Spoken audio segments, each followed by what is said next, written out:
আজ আপনাদের সাথে ইউনিক একটা করলা পাতার ভর্তার রেসিপি শেয়ার করব। আসসালামু আলাইকুম, সবাই কেমন আছেন? আশা করি সবাই ভালো আছেন। নতুন আরেকটা ব্লগ দেখার জন্য সবাইকে আমার চ্যানেলে ওয়েলকাম করছি। এখানে আমি পটলের খোসাটা সিদ্ধ বসিয়ে দিয়েছি কাঁচামরিচ দিয়ে। ওটা সিদ্ধ হতে হতে করলা পাতা সংগ্রহ করার জন্য আমার ব্যালকনি গার্ডেনে চলে গিয়েছি। করলা পাতার ভর্তা বানাবেন কচি করলা পাতা দিয়ে। আমি যখন ভয়েস ওভার করছি তার আগে দুপুরে লাঞ্চে আমি ভর্তাটা খেয়ে নিয়েছি, কিন্তু আমার কাছে অবাক লেগেছে। আমি আর অনেক দিন আগে একবার বানিয়েছিলাম।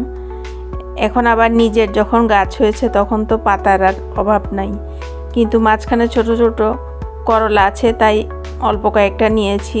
যে পরিমাণ নিয়েছি এটা দিয়ে আমার একজনের ভর্তা খুব ভালোভাবে হয়ে যাবে। আপনারা যদি আমার এই রেসিপি দেখে ভর্তা বানান তাহলে কচি পাতা দিয়ে ভর্তা বানানোর চেষ্টা করবেন। খেতে কিন্তু একটুও তিতা লাগেনি, কিন্তু করলা ভাজি করলে অনেক তিতা লাগে। এটা পানি দিয়ে সিদ্ধ করার দরকার নাই। পাতাটা ভালো করে ধুয়ে আপনি যেই প্যানে দিবেন ওই ধোয়া পানি দিয়েই আপনার পাতাটা সিদ্ধ হয়ে যাবে। সামান্য পরিমাণ তেল, কাঁচামরিচ, একটু পেঁয়াজ কুচি, রসুন কুচি দিয়ে তেলের মধ্যে নেড়ে নিলেই হয়ে যাবে। তারপর শিলপাটায় বেটে নেবেন। আর যারা কালো জিরা খেতে পছন্দ করেন তারা চাইলে এর সঙ্গে কয়েকটা কালো জিরা দিয়ে নিতে পারেন। আমার কাছে কালো জিরার ভর্তাটা এমনি খালি খেতে ভালো লাগে, কিন্তু কোনো কিছুর সাথে দিয়ে খেতে ভালো লাগে না। আজকে যেহেতু আমি আপনার একজন আপু, ব্লগ বাই সোনিয়া, উনি আমার করলা গাছ দেখে করলা পাতার ভর্তার রেসিপিটা জানতে চেয়েছিলেন। ওনার উদ্দেশ্যে আমি আজকে ব্লগটা সাজিয়েছি। যেহেতু ভর্তা বানাবো তাই কয়েক পদের ভর্তা বানিয়েছি।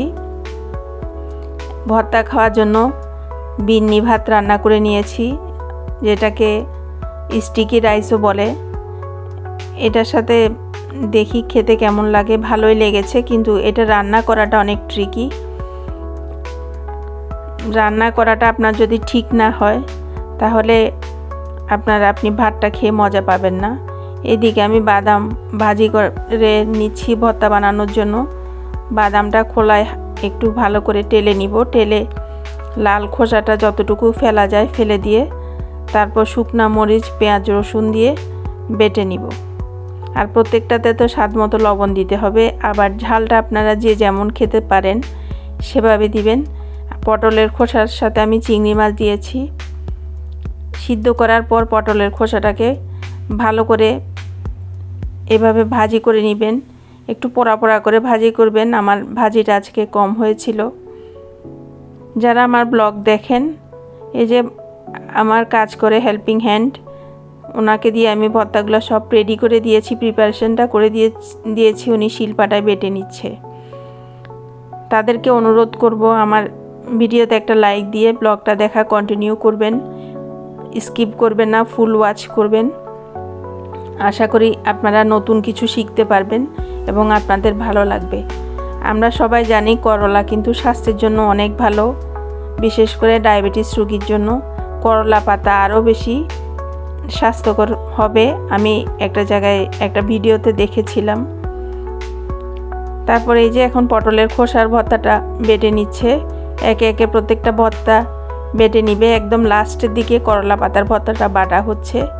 এটা এভাবেই আপনি একটু ভিজা ভিজা হবে, এভাবে আপনি এটা খাবেন। এটা শুকানোর দরকার নেই, কিন্তু খেতে খারাপ লাগে না। আমি এই বিন্নি চালের ভাতটা, চালটাকে রাইস কুকারের কাপে, সোয়া কাপের মতো চালকে আমি একটু পানি দিয়ে আধা ঘন্টার মতো ভিজিয়ে রেখেছিলাম। তারপরে সোয়া কাপ চালের সাথে সোয়া কাপ পানি দিয়ে বসিয়ে দিয়েছি। একটুও নাড়ি নেই, কারণ নাড়লে ভাতটা ভেঙে যেতে পারে। যাতে বেশি আঠালো না হয়, একটু ঝরঝরে হয়, তাই আমি একটু সাবধানে রান্না করেছি। কারণ এটা আঠালো একটা ভাত, যদি আপনার নরম হয়ে যায় তাহলে আপনি ভর্তা দিয়ে খেয়ে মজা পাবেন না।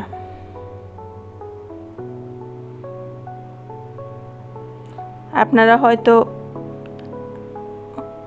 চারিদিক থেকে নয়েজ শুনতে পাচ্ছেন বা পেতে পারেন। সবখানে এখন মশা নিধনের জন্য ওষুধ দেওয়া হচ্ছে। যদিও আমি ভয়েস যাতে শোনা না যায় ওই ব্যবস্থা করেছি, কিন্তু তারপরেও কিন্তু শুনবেন। এই যে আমি এখানে এটা বাদামের ভর্তা আর নিয়ে নিচ্ছি করলা ভর্তা আর পটলের খোসার ভর্তা।